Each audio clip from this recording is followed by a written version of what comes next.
देखो इधर, अब बात करें, देखो इधर बात करेंगे प्रतिस्थापन विधि की। प्रतिस्थापन विधि मैंने आपको कल बताया भी था कि प्रतिस्थापन विधि में क्या होता है, हमारे पास जैसे दो समीकरण दिए होते हैं तो एक समीकरण से वैल्यू निकाल के दूसरे समीकरण में रख देना होता है। समझ रहे हो ना? देखो जरा, प्रतिस्थापन का मतलब प्रतिस्थापित करवाना, एक के स्थान पे दूसरे को बिठाना। समझ रहे हो ना? जैसे सवाल है हमारे पास, पहले नंबर पे x प्लस वाई बराबर 14 समीकरण 1 और दूसरा है x माइनस वाई बराबर 4 समीकरण 2। समझ रहे हो ना?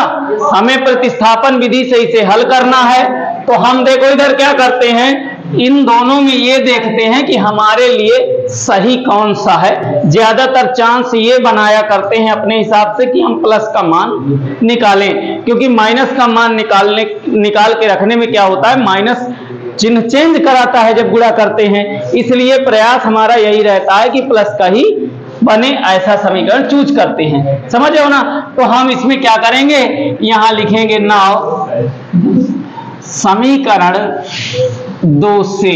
ठीक है बेटा? तो जब 2 से बात करेंगे तो ये है हमारे लिए, तो x माइनस वाई बराबर 4 दिया है इसमें, तो ये x बराबर क्या हो जाएगा 4 और ये y इधर आ जाएगा तो प्लस y हो जाएगा। समझ रहे हो ना बात को? तो ये y बराबर x बराबर कितना हो जाएगा, ध्यान से देखो, x बराबर क्या हो जाएगा बेटा 4 प्लस वाई, यानी कि ये हमारा क्या है, समीकरण तीसरा है। अब देखो जरा, ध्यान से देखो इधर, अब क्या करेंगे, x की वैल्यू समीकरण 3 की वैल्यू देखो 2 से बनाए हैं इसको ना, तो 2 में नहीं रखेंगे, जिससे बनाते हैं उसमें नहीं रखते, जो एक छोड़ के रखे रहे हैं हम उसमें रख देते हैं। तो ये 2 से ये तीसरा बना है तो हम तीसरे का मान 1 में रखेंगे, तो लिखेंगे नाउ समीकरण 3 का मान समीकरण 1 में रखने पर। ठीक है? तो जब 1 में रखाएंगे तो x की जगह 4 प्लस वाई रखना है, तो x की जगह रख दो बेटा, तो 4 प्लस वाई x की जगह हो गया, अब प्लस का y उसके पास पहले से है ना, अब बराबर 14, यानी कि y दो ठो ना हो गए बेटा, तो ये 4 प्लस 2y बराबर 14 हो गया। समझ पा रहे हो ना? अब देखो 4 को उधर ले जाओगे तो 2y बराबर 14 माइनस 4 हो जाएगा, तो ये 2y बराबर क्या हो जाएगा 10 हो जाएगा, 14 में 4 घट गया। समझ रहे हो ना? अब ये 2 नीचे चला जाएगा ना, तो ये 2 पंचे 10, यानी y बराबर 5 आ गया। ओके? अब देखो y की वैल्यू आ गई ना, अब यहाँ छोटा जो छोटा लगे इन तीनों में से y की वैल्यू उसी में रखा दो, हमें तीसरा छोटा लग रहा है ना, तो क्या कहेंगे, नाउ y का मान समीकरण 3 में रखने पर। ठीक है? तो जब y की वैल्यू रखाएंगे तो क्या आएगा बेटा, ध्यान से देखो, x बराबर 4 प्लस y की वैल्यू 5 है, तो x बराबर 9, तो x की वैल्यू 9 है, y की वैल्यू 5। कोई दिक्कत? नोट कर देखो, ये सवाल है हमारे पास 3x बटे 2 माइनस 5y बटे 3 बराबर माइनस 2, इसको हमने समीकरण 1 कहा। अगला है x बटे 3 प्लस वाई बटे 2 बराबर 13 बटे 6 समीकरण 2। ये मनोहर रे किताब का सवाल है, समझ हो ना? हाँ, एनसीईआरटी में भी दिया है, मनोहर रे का है, अच्छा सवाल है। ध्यान से देखिएगा, जो अगर ये बन जाएगा आपसे प्रतिस्थापन विधि से, तो आपसे प्रतिस्थापन विधि से सारे सवाल बनेंगे। समझ रहे हो ना? क्योंकि इसमें जो भिन्न टाइप का लिखा है उसे भी हम सरल करेंगे, है ना, फिर इधर उधर भाग में भी लेके जाएंगे और करेंगे। तो इस टाइप का सवाल अगर आपसे बन जाता है तो फिर ये तो नॉर्मल है। समझ रहे हो ना? तो इस सवाल को ध्यान से जरा देखिएगा। इधर देखो बेटा, देखो ये समीकरण 1 है ना, अभी ये इस टाइप में नहीं लिखा है, नहीं लिखा है ना, तो हम कहेंगे यहां हल में जब बात करेंगे तो लिखेंगे समीकरण एक लेने पर, या एक लेने पर, या समीकरण एक से। ठीक है, तो बात क्या है समीकरण एक में, 3x बटे 2 माइनस 5y बटे 3 बराबर माइनस का 2। समझ रहे हो? एलसीएम ले लेंगे बेटा इसका, तो 3 दूनिया 6 एलसीएम आएगा, तो ये कितना हो जाएगा, 2 का भाग 6 में दोगे 3 आएगा, 3 का गुणा 3 में करोगे 9x माइनस 3 दूनिया 6, 2 आया, 2 का गुणा 5 में करेंगे 10y और बराबर माइनस का 2।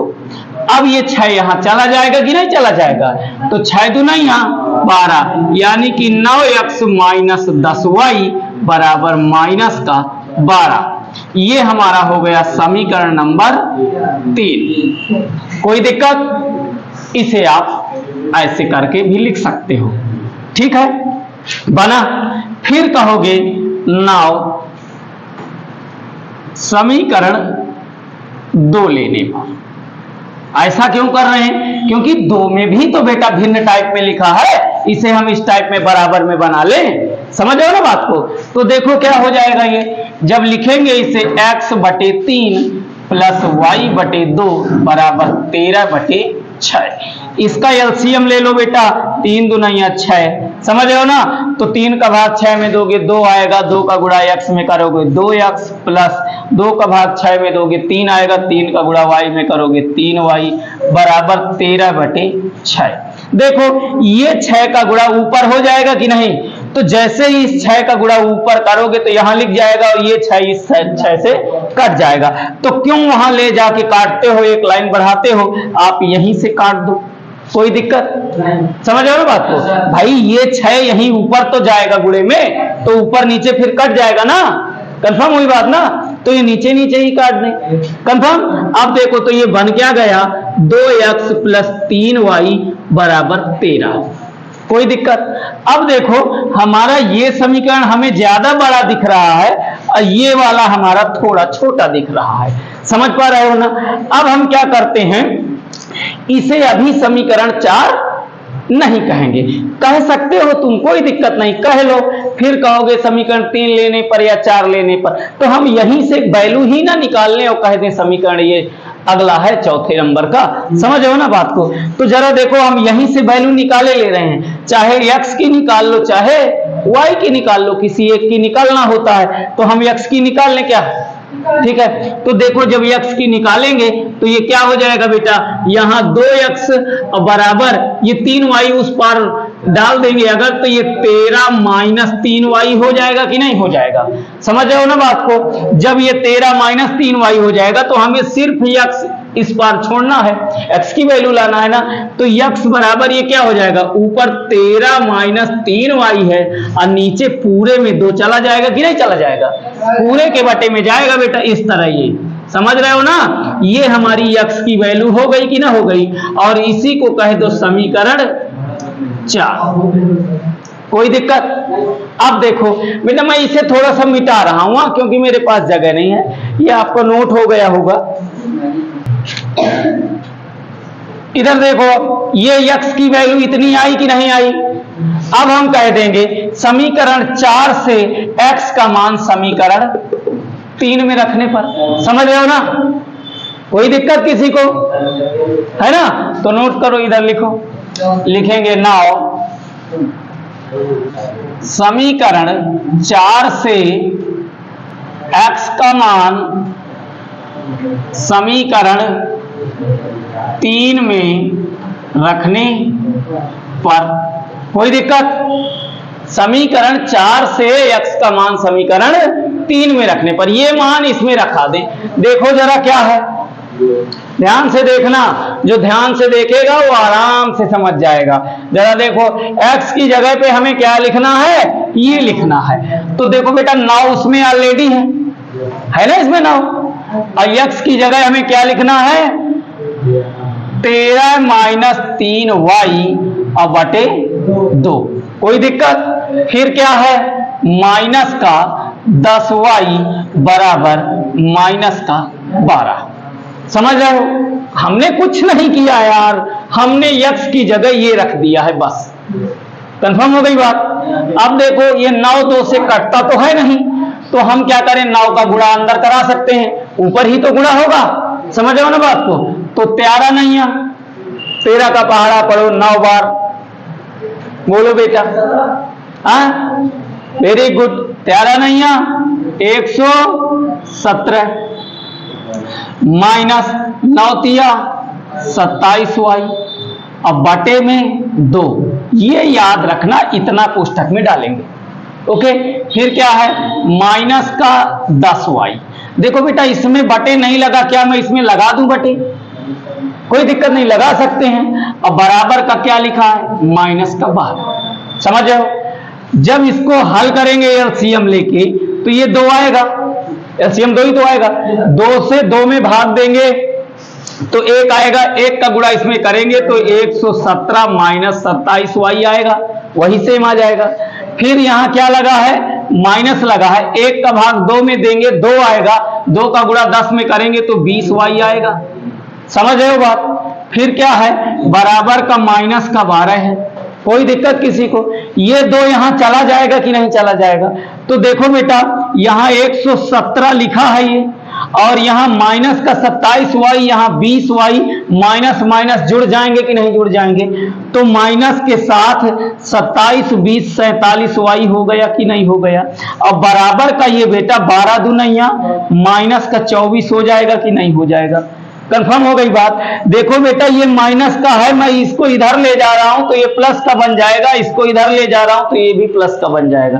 कोई दिक्कत किसी को नहीं ना? मैं इसको इधर ला रहा हूं बेटा, 117 ऑलरेडी है इसके पास, और ये गिनती इधर ला रहा हूं मैं, तो ये माइनस से इधर आएगी, प्लस की 24 हो जाएगी। अब बराबर ये इसको मैं उस पार ले जा रहा हूं तो इधर माइनस है तो इधर प्लस का हो जाएगा कि नहीं हो जाएगा? समझ आ रही बात कि नहीं? अब ये कितना हो गया बेटा, इसको जोड़ दो तो ये कितना हो जाएगा, 7 4 11, और 1 2 3 1 4, और ये 1, और यहां 47y, y यहां छोड़ दो, और ये 141 बटे 47 हो जाएगा कि नहीं हो जाएगा? समझ पा रहे हो ना? हो जाएगा। अब 47 का भाग दे दो कि 41 से ज्यादा ना जाए, तो 7 त्रिक 21 4 3 12, कितनी बार में गया, 3 बार में। कितनी बार में गया, 3 बार में। यानी y की वैल्यू कितनी है, y बराबर 3 आया कि नहीं आया बेटा? समझ रहे हो कि नहीं समझ रहे हो? कोई दिक्कत? y की वैल्यू कितनी आई, 3 आई। अब हम यहां से ये y की वैल्यू मिली, अब हम y का मान इन समीकरणों में सब में देखेंगे कि हमें किसमें सरल लगेगा करने में। तो मुझे लगता है कि चौथा बिल्कुल सरल है, बिल्कुल छोटा है, x की वैल्यू डायरेक्ट निकलेगी, x पहले से बाहर रखा है। तो हम क्या कहेंगे, लिखेंगे नाउ y का मान समीकरण 4 में रखने पर, तो रखा दो, तो मैं यहां किए दे रहा हूं, ध्यान से देखना। तो जब 4 में हम रखा देंगे तो 4 में क्या है, x बराबर 13 माइनस 3 गुणे y की जगह क्या रखना है, 3 और बटे 2, तो ये x बराबर क्या हो जाएगा, 13 माइनस 3 त्रिकैया 9 बटे 2, यानी x बराबर 13 में 9 चला गया तो कितना बनेगा बेटा, 4 बटे 2। ये कट गया, x बराबर कितना आया, 2। कोई दिक्कत किसी को? x की वैल्यू कितनी आई, 2। तो देखो ये y की वैल्यू है और ये x की वैल्यू है, यानी y की वैल्यू 3 है, x की वैल्यू 2 है ना? सरल है यार, कोई बहुत बड़ी बात नहीं, हमने भिन्न किया है ना? तो जिसे ये समझ आ जाएगा उसे प्रतिस्थापन विधि के सारे सवाल आराम से समझ आ जाएंगे, कोई दिक्कत नहीं है। देखो इधर, अब हमारे पास एक सवाल ऐसा है, रूट लगे हैं ना, इसमें कुछ नहीं है, सब वही है, समझ रहे हो ना? देखो इधर, root 2x plus root 3y बराबर 0, हमने इसको समीकरण 1 कह दिया। Root 3x minus root 8y बराबर 0, हमने इसको समीकरण 2 कह दिया। देखो हम इन दोनों में वही बात करेंगे, देखेंगे कि कौन हमारे लिए अच्छा है। सही काम करेगा। बेटा दूसरा वाला अच्छा काम कर जाएगा, क्योंकि जब हम इसे उस पार ले जाएंगे तो ये प्लस का बन जाएगा, तो आराम से उसमें रखा लेंगे। इसमें बनाएंगे तो माइनस का बनेगा, और माइनस रखने में थोड़ा प्रॉब्लम होती है क्योंकि चिन्ह परिवर्तित होते हैं। समझ रहे हो ना बात को? तो हम यहां कहेंगे नाउ समीकरण 2 से, ठीक है, या 2 लेने पर कोई दिक्कत, तो क्या कहोगे? √3x माइनस √8y बराबर 0। अब इसको उस पार ले जाएंगे तो √3x यहां रह जाएगा, और ये प्लस का उधर चला जाएगा √8y। अब हमें सिर्फ x बस तो यहां छोड़ना है, x का मान तो निकालना है, तो x बराबर हमारा क्या हो जाएगा? √8y बटे √3। इसे हम कह देंगे समीकरण 3। कोई दिक्कत किसी को? नो। अब देखो जरा, फिर यहां लिखेंगे नाउ समीकरण 3 का मान, समीकरण किससे बनाए हैं? 2 से बनाए हैं, तो 1 में रख दें, 1 में रखने पर तो रखा दें बेटा x की जगह ये, तो देखो √2 तो पहले ऑलरेडी इसमें लिखा है, तो √2 तो लिख ही जाएगा। अब गुणे लगा के x की जगह ये पूरी वैल्यू रखेंगे x की, तो ये √8y बटे √3, और फिर क्या है? प्लस √3y बराबर 0। समझ गए हो?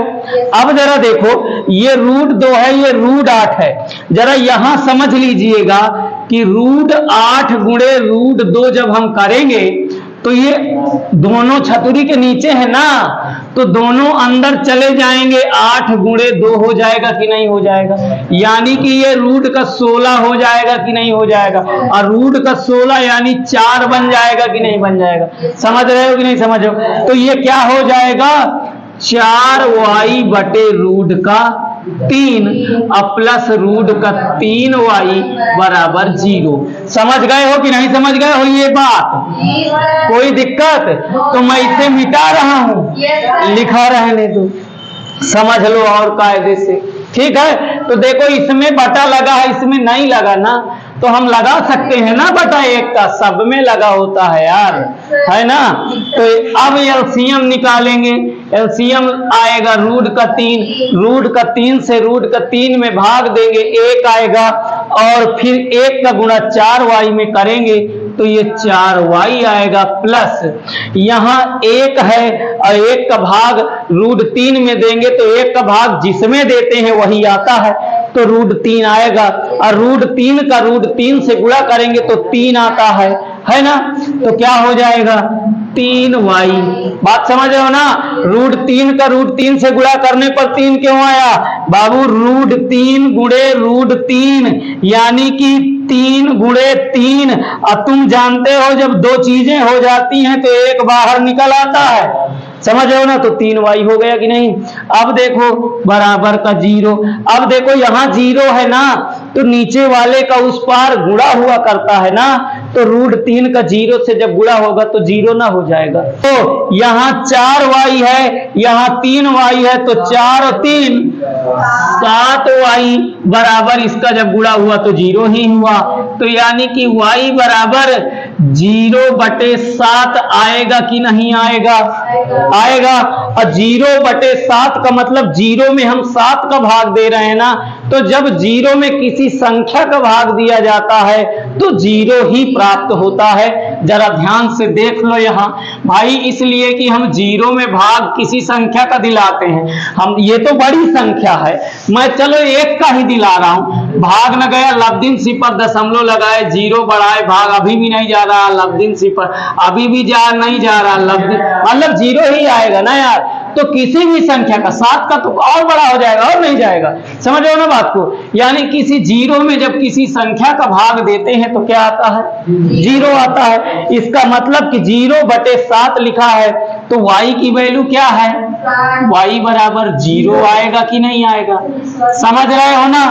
अब फिर लिखेंगे नाउ y का मान समीकरण किसमें रख दें? ये छोटा दिख रहा है इसी में रख दें, तो किसमें रख दें? 3 में रखने पर, तो जब 3 में रखाएंगे तो y की जगह 0 रखाना है, तो x बराबर क्या हो जाएगा, रूट का 8 गुणे 0 बटे रूट का 3।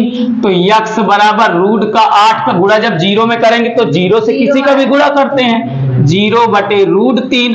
फिर वही बात आ गई ना, 0 में किसी संख्या का भाग देना पड़ रहा है, तो क्या आएगा, x बराबर 0, यानी कि x की वैल्यू भी 0, y की भी वैल्यू 0।